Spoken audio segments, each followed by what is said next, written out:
નમસ્કાર, ન્યૂઝ બુલેટિનમાં આપનું સ્વાગત છે। હું છું પંકજ શર્મા। શરૂઆત મહત્વપૂર્ણ ખબરથી।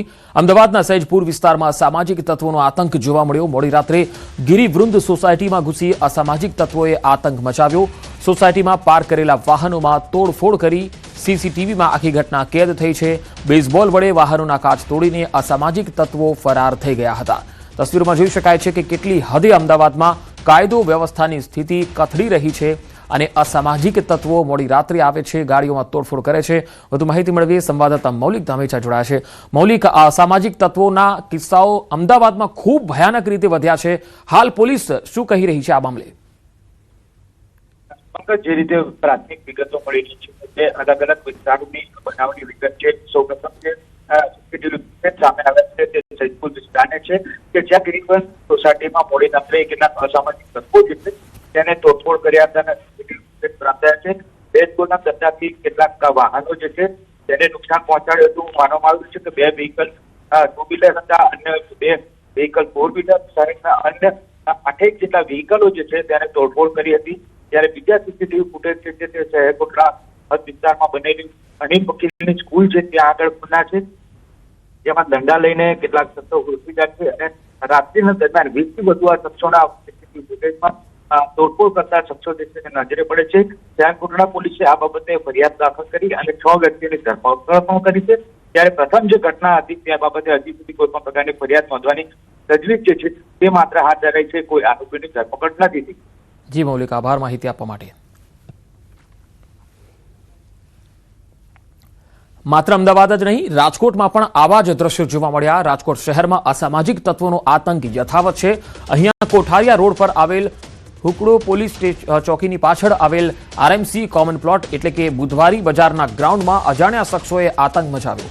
માહિતી પ્રમાણે કેટલાક શખ્સો સોડાની બોટલો લઈને આવ્યા અને અંદરોઅંદર માથાકૂટ બાદ એકબીજા પર સોડાની બોટલો મારવા લાગ્યા। બનાવથી આસપાસના સ્થાનિક રહેવાસીઓમાં ચિંતાનો માહોલ છે।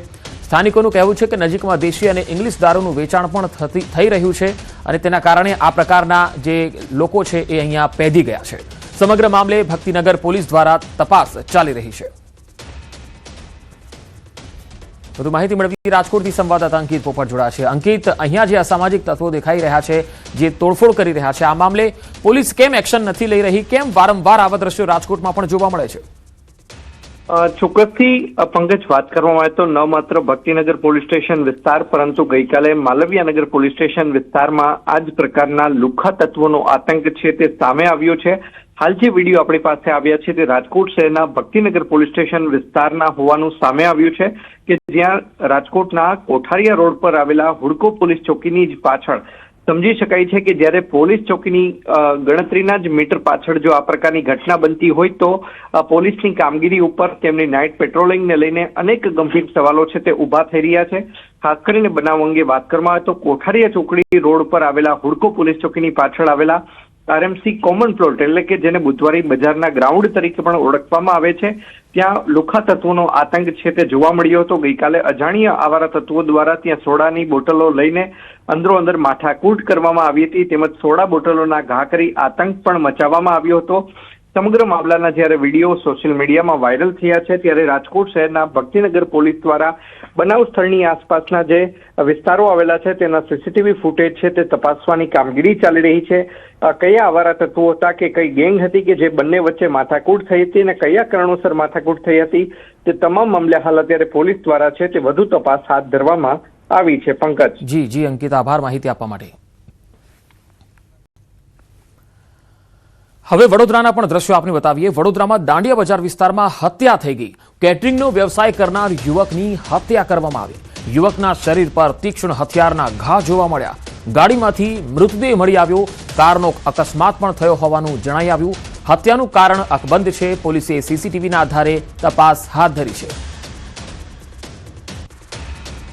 ગાડીનો એક્સિડન્ટ થયેલો એ માહિતી મળતા પછી પોલીસની ટીમ આવીને ચેક કરતા અંદર કોઈ વ્યક્તિને શંકાસ્પદ મૃત્યુ થયું હોય અને ચક્કુ મારીને એની હત્યા કરવામાં આવી એવું પ્રાથમિક તબક્કે લાગી રહ્યું છે। અત્યારે હાલ એફએસએલ, ડોગ સ્ક્વોડ અને બીજી અને એજન્સી બોલાવી અલગ અલગ ટીમો પાડી અને શંકાસ્પદ કોણ છે એની તપાસ ચાલુ છે। અંકલેશ્વર શહેરમાં પ્રેમ પ્રકરણને લઈને એક ચોંકાવનારી હત્યાની ઘટના સામે આવી. જૂના બોરભાઠા ગામ નજીક આવેલા ખેતરમાંથી રિક્ષા ચાલકનો ગળું કાપેલી હાલતમાં મૃતદેહ મળી આવ્યો. પોલીસે ગણતરીના કલાકોમાં હત્યાનો ભેદ ઉકેલ્યો છે.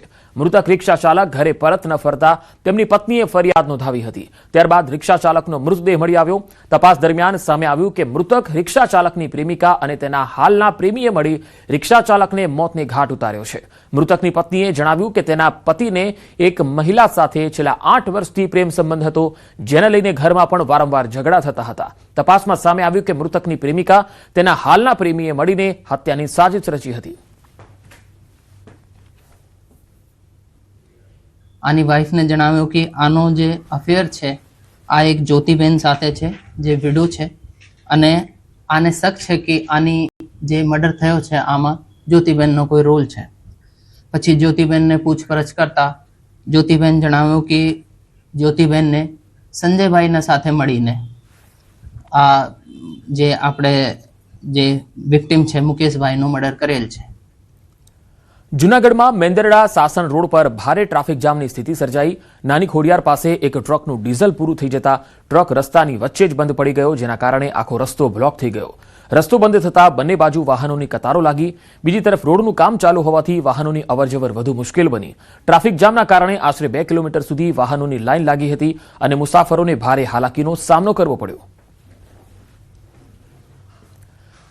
તો જૂનાગઢમાં મેંદરડા સાસણ રોડ પર આ ભારે ટ્રાફિક જામના દ્રશ્યો તમે જોઈ શકો છો કે અહીંયા ડીઝલ પૂરું થઈ ગયું એટલે ટ્રકો રસ્તાની વચ્ચે જ બંધ થઈ ગયા અને પછી વાહનોના થપ્પા લાગવા લાગ્યા. આ સ્થિતિ છે. અહીંયા ડીઝલ મળતું નથી. જૂનાગઢ અને ગીર સોમનાથના અનેક વિસ્તારોમાં આ સ્થિતિ છે. અમદાવાદમાં રિક્ષા ચાલકો દ્વારા સ્વયંભૂ રીતે ભાડામાં વધારો કરાયો છે. સરકાર દ્વારા નક્કી કરાયેલા નિયમ પ્રમાણે 1 કિલોમીટરનું ભાડું 15 રૂપિયા અને મિનિમમ ભાડું 20 રૂપિયા છે. પરંતુ રિક્ષા ચાલકોએ સ્વયંભૂ રીતે 1 કિલોમીટર માટે 20 રૂપિયા અને મિનિમમ ભાડું 30 રૂપિયા જેટલો વધારો કર્યો. રિક્ષા ચાલકોનું કહેવું છે કે વધતી મોંઘવારી અને ખર્ચને કારણે વારંવાર રજૂઆત છતાં સરકાર દ્વારા કોઈ કાર્યવાહી થતી નથી, જેના કારણે આ નિર્ણય લેવાયો છે. છેલ્લા 1.5 મહિનાથી સતત રજૂઆત કરવામાં આવી છે. જોવા જઈએ તો ટ્રાન્સપોર્ટ કમિશનર સાહેબના ત્યાં 3 થી 4 વખત ગયા છીએ, આવેદનપત્ર આપ્યું છે, રૂબરૂ રજૂઆત કરવામાં આવી છે. સામે વારંવાર સીએનજી ગેસનો ભાવ વધી રહ્યો છે. જોવા જઈએ આ મહિનામાં 2 વખત વધ્યા અને ગયા મહિને પણ વધ્યો, 3 વખત ભાવ વધ્યો. તો 6 થી 8 રૂપિયાનો જે ભાવ વધારો પર કિલો પર થયો તો આ બીમાર છે. એક બાજુ મોંઘવારીએ માજા મૂકી છે, દરેક ચીજ વસ્તુના અત્યારે ભાવ વધી ગયા, પેટ્રોલ, ડીઝલ, દૂધ. તો આ બધી બોજ ડ્રાઈવર ઉપર આવી રહ્યો છે. એટલે ના છૂટકે વારંવાર રજૂઆત કરવા છતાં નિર્ણય સરકાર દ્વારા લેવામાં ના આવતા અમે આપમેળે જાહેર કર્યું છે. રાજકોટની સોની બજારમાં આવેલી દેરા શેરીમાં કોમ્પ્લેક્સમાં એક દુકાનમાં લાગેલી આગમાં સિલિન્ડર બ્લાસ્ટનો વિડીયો સામે આવ્યો. એસીમાં શોર્ટ સર્કિટ થયા બાદ આગ અગાસી સુધી પહોંચી ગઈ. આગ ગેસના સિલિન્ડર સુધી પહોંચતા બ્લાસ્ટ થયો હતો. ગેસ સિલિન્ડરની બ્લાસ્ટની ઘટનાનો એક લાઈવ વિડીયો પણ સામે આવ્યો. દુકાનના સંચાલકો દ્વારા આગની ઘટના બાદ પેઢી બંધ કરી દેવાઈ. કોમ્પ્લેક્સમાં ગેસના બાટલા ક્યાંથી આવ્યા આ અંગે પોલીસ દ્વારા તપાસ થઈ રહી છે. ગેસનો બાટલો કોમર્શિયલ હતો કે રેસિડેન્શિયલ તેની પણ તપાસ થશે.